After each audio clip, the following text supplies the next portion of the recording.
starts slowly. A little extra hair in the shower, a thinner hairline in photos, and before you know it, bald spots. But what actually causes people to go bald?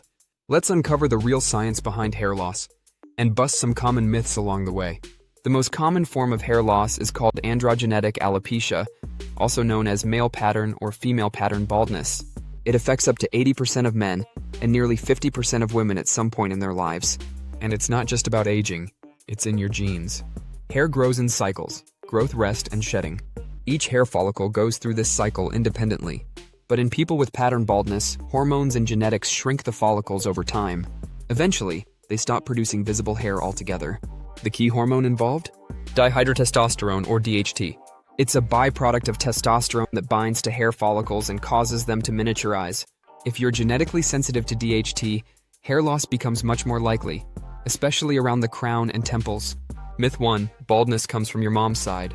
Fact: the gene can come from either parent. It's more complicated than just one inherited trait. Myth 2. Wearing hats causes baldness. Fact: totally false. Hats don't affect your follicles at all, unless they're extremely tight and worn 24/7. Myth 3. Balding only happens to men. Fact: women experience hair thinning too, often around the part line and top of the head.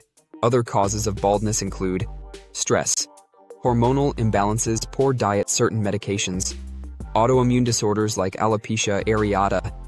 Even tight hairstyles, like braids or ponytails, can cause traction alopecia, leading to permanent loss if done repeatedly. Fun facts: you're born with about 100,000 hair follicles, and you don't grow more. The average person loses 50 to 100 hairs a day. Some ancient cultures saw baldness as a sign of wisdom, others as a curse. Julius Caesar famously wore a laurel crown, partly to hide his baldness. The global hair loss treatment industry is worth over $4 billion today. So, what can you do about hair loss?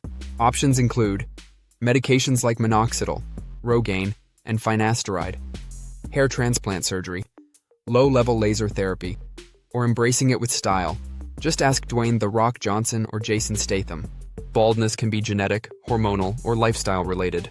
But it's more common and more normal than people realize. Whether you treat it or rock the look, hair loss doesn't define your confidence. And remember, what's growing on your head doesn't change what's inside it. Subscribe to Favio Fun Facts for more fascinating truths about the human body.